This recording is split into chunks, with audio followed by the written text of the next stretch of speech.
Bonjour à tous et bienvenue sur mon podcast Il était une môme. Ici, on parle grossesse, maternité, parentalité, éducation, petite enfance et bien plus encore. Aujourd'hui, pour ce premier épisode, j'ai décidé d'aborder le thème de la maternité et notamment le fait de devenir maman. En gros, qu'est-ce que ça change et qu'est-ce que ça implique ?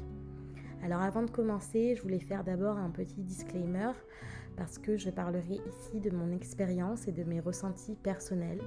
Cependant, je reste ouverte à toutes vos questions et aussi vos partages d'expérience parce que je trouve ça hyper enrichissant de pouvoir échanger à ce sujet parce que je le trouve passionnant. Alors pour ma part, le fait de vouloir devenir maman, ça a toujours fait partie de moi. D'aussi loin que je me souvienne, j'ai toujours voulu devenir maman. En revanche, je sais que pour certaines d'entre vous, ce n'est pas le cas et que pour d'autres, ce n'est pas non plus un souhait de devenir maman et c'est tout à fait ok et c'était aussi important pour moi de pouvoir le dire dans ce podcast. En revanche, comme je vous le disais pour ma part, j'ai toujours rêvé de devenir maman. Alors je ne sais pas si les jeux justement ont eu peut-être aussi un impact sur mon souhait de devenir maman. Mais c'est vrai que que j'étais petite, j'ai toujours joué aux poupons et ce jusqu'à très très tard. Je pense que jusqu'à même mon entrée limite au collège, j'appréciais encore parce qu'il y avait ma petite sœur aussi, mais jouer aux poupons, j'ai toujours aussi été entourée de jeunes enfants, donc je pense que ça a eu peut-être aussi un impact sur ce que je suis maintenant aujourd'hui. J'ai toujours voulu devenir maîtresse d'école. Ensuite, en grandissant, j'ai souhaité devenir péricultrice en pédiatrie et aujourd'hui, je suis éducatrice de jeunes enfants. Donc comme quoi, je pense, la boucle est bouclée. Et en plus, je suis maman. Donc voilà. Alors, pour certaines d'entre vous, certaines le savent et d'autres non, j'ai une pathologie génétique qui s'appelle la drépanocytose. Et c'est vrai que du coup, dans ce souhait de devenir maman, ça s'est avéré un petit peu plus compliqué que cela. Mais ça, j'en parlerai dans un autre épisode. Alors déjà, naïvement, avant d'être enceinte, je pensais que un bébé, si on le voulait, on pouvait l'avoir. Alors c'était vraiment bête en y repensant parce que c'est vrai que la conception peut être aussi une étape très difficile pour certains couples. Il est vrai que certaines personnes peuvent tomber enceintes très vite et pour d'autres c'est un peu plus compliqué. Les essais peuvent prendre 6 mois, 1 an, 2 ans, 3 ans et parfois même il faut être accompagné professionnellement parlant par des professionnels de santé. Enfin, moi, quand j'ai appris ma grossesse, c'était pour moi comme un miracle. Même si c'était encore un petit peu abstrait pour moi, j'avais pas fait d'échographie, rien. J'avais juste fait 2 tests de grossesse. Non, je rigole, j'en avais fait 5 ou 6 pour vraiment être sûre.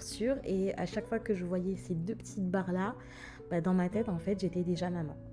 Donc, j'aimais déjà ce petit bout qui plus tard allait devenir un bébé. Alors j'imaginais déjà le sexe, comment j'allais décorer sa chambre, quel prénom on allait lui donner. J'étais vraiment à fond, j'étais vraiment dans ce qu'on appelle vraiment l'idéalisation de son bébé. Et c'est quand même une sensation assez particulière en fait d'aimer quelque chose. Je dis quelque chose parce qu'à ce stade on ne pouvait pas parler de fœtus ni de bébé. Donc j'étais vraiment... j'aimais quelque chose qui allait devenir un petit être. Je ne sais pas si vous voyez ce que je veux dire. Et puis après, s'en est suivi la première échographie, l'échographie de datation aussi pour savoir de quand date la grossesse. Puis en vient une autre où tu vois une forme qui est toujours aussi abstraite, ma foi. Et tu te rends compte après que ton corps commence à évoluer. Et puis après, tu vois une autre échographie et tu entends le cœur battre. Et là, tu te dis, ah ouais, là vraiment, ça devient autre chose, ça devient un peu plus concret. Et enfin, tu réalises que la personne que t'aimes et toi, vous avez créé un petit être, un petit bout en fait, de lui et de toi. Et ça, je trouve ça vraiment extraordinaire. C'est-à-dire que 2 personnes qui s'aiment ont créé, ou sont en train de créer un petit être qui va devenir un petit bébé, un être humain qui va grandir et évoluer. C'est fou. Il va évoluer, il va être quelqu'un à part entière, il va avoir son propre caractère, sa propre personnalité. Enfin, c'est fou quand même. C'est incroyable. Et puis plus les échographies passent, plus ton corps change et tu l'acceptes plus ou moins. Alors pour ma part, c'est vrai que j'ai toujours eu un rapport assez particulier avec mon corps. Et notamment avec mon ventre. Alors je ne sais pas, peut-être que c'est très féminin, je n'en sais rien. Mais j'ai vraiment toujours eu du mal à accepter mon ventre. Et puis bizarrement, quand je suis tombée enceinte et que mon corps a commencé à évolué, à changer, que mes hanches ont commencé un petit peu à s'élargir, que mon ventre a pris un peu plus de place, et ben j'ai adoré être enceinte. J'ai adoré voir mon corps changer parce que je me disais qu'à l'intérieur, j'avais mon petit bébé qui prenait de la place, qui grandissait. Et puis après, j'ai senti ces petits coups et j'ai trouvé ça extraordinaire. Alors encore une fois, je sais que toutes les mamans n'ont pas apprécié leur grossesse parce que ça peut être aussi un choc de voir son corps changer. Quand on a l'habitude, je sais pas, peut-être de toujours faire un 34, on va dire, et puis après, ton corps change, tu grossis, et puis tu fais peut-être un 40 ou un 42, non pas que c'est mal, mais c'est vrai que voilà, quand on a l'habitude de se voir d'une certaine manière et que avec la grossesse, ton corps évolue, et puis tu as les hormones aussi qui vont jouer aussi sur ton mental et tout, c'est vrai que ça fait quelque chose quand même de particulier. Et puis tu peux l'accepter ou pas, et tu peux bien le vivre ou pas. Puis sentir aussi les petits coups d'un petit être, d'un petit bébé que tu ne connais pas finalement, c'est aussi particulier parce que vous vivez à deux dans un même corps. Et ça aussi, je trouve ça vraiment extraordinaire, de se dire qu'on est deux dans le même corps. Et c'est très particulier de vivre avec un être qu'on a conçu mais qu'on ne connaît pas. Parce que comme je l'ai dit, finalement, lorsqu'on est enceinte, on imagine son enfant, on se dit, est-ce qu'il va avoir les cheveux de telle manière? Est-ce qu'il va avoir les yeux de son père? Est-ce qu'il va avoir le nez de sa mère? Quels petits pieds, à quoi ils vont ressembler ces petits pieds? La couleur de ses yeux? On imagine aussi peut-être un petit peu plus son caractère aussi. Et puis c'est fou parce que toute cette idéalisation, en fait, après quand ton bébé est là, soit c'est totalement différent, soit c'est à peu près comme tu l'as imaginé, et je pense pas vraiment que ce soit vraiment totalement comment tu l'as imaginé. Et c'est ça aussi qui est extraordinaire dans la maternité et le fait de devenir maman, c'est que le petit être que tu vas porter pendant 9 mois, il a aussi sa singularité. Et tu dois aussi finalement l'accepter et apprendre à le connaître. Et c'est vrai finalement, quand on accouche, on a porté notre enfant pendant 9 mois à naître, un inconnu qui a évolué, qui a grandi en toi. Donc vous êtes deux à évoluer dans le même corps, encore une fois. Et ça devient un petit humain, mais qu'on n'a jamais vu. Et je pense que quand on accouche, ce n'est pas forcément à ce moment-là que l'on devient mère, mais c'est à ce moment-là qu'on apprend ce rôle et qu'on apprend à faire connaissance avec son enfant. Et ça aussi, ça peut être un choc.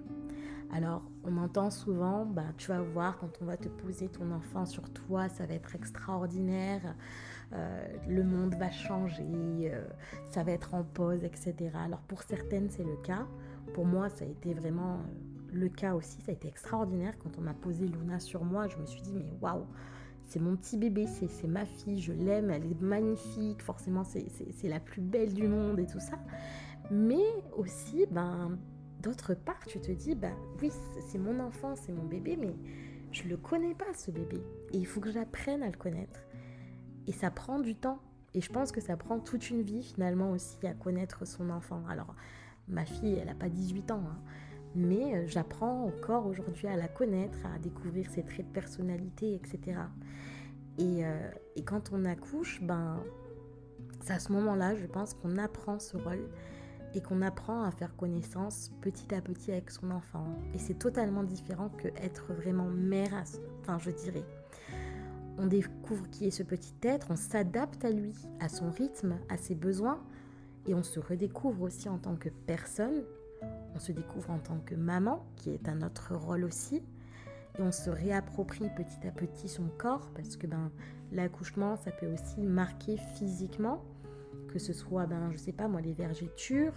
Certaines mamans aussi ont eu des césariennes, donc ça marque à vie un accouchement, que ce soit psychiquement parlant et physiquement parlant aussi.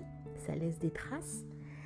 Et finalement, on évolue aussi son mindset, parce que je dirais qu'on pense d'abord aussi à son enfant avant soi.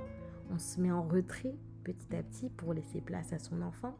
Et ça aussi, ça peut être difficile quand on a l'habitude de toujours, entre guillemets, prendre soin de soi directement, penser à soi, faire en fonction de soi. Là, non, c'est différent. Tu dois faire en fonction de ton enfant. Et puis tu as un conjoint aussi, mine de rien, à côté. Donc tu dois aussi réapprendre à vivre en couple, apprendre à vivre en famille, que chacun prenne sa place, que chacun prenne ses marques. Et c'est ça aussi qui est extraordinaire dans le fait de devenir maman, c'est d'apprendre de nouvelles choses, et je pense qu'on apprend tous les jours en étant parent. Alors finalement, pour faire en gros et pour résumer ce que je voulais dire sur être mère, qu'est-ce que ça implique, qu'est-ce que ça change, pour moi, on devient mère lorsqu'on apprend sa grossesse, on est maman vraiment concrètement, entre guillemets, lorsqu'on accouche, et on apprend à devenir maman et à tenir ce rôle toute notre vie.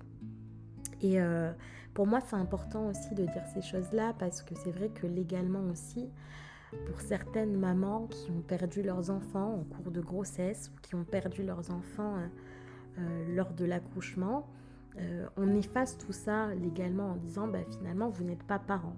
Mais cet enfant, on l'a tenu, on l'a porté dans notre corps, il a été là, et on ne peut pas se dire finalement on est maman que lorsque l'enfant est là. Pour moi, c'est faux, et c'est d'une violence inouïe aussi de dire finalement on est parent, on est maman que lorsque l'enfant est là. Pour moi, c'est faux. On est maman lorsqu'on apprend sa grossesse, et on apprend à devenir parent tout au long de sa vie, et on devient maman lorsqu'on accouche, on va dire. Alors, je ne sais pas ce que vous en pensez, quels sont vos ressentis par rapport à ça, quelles sont vos expériences aussi en tant que maman, ou en tant que personne qui ne veut pas aussi être maman. Mais je suis ouverte à toutes vos questions, toutes vos interrogations, et vos retours d'expérience, parce que c'est un sujet qui me passionne, et j'aimerais aussi avoir vos points de vue.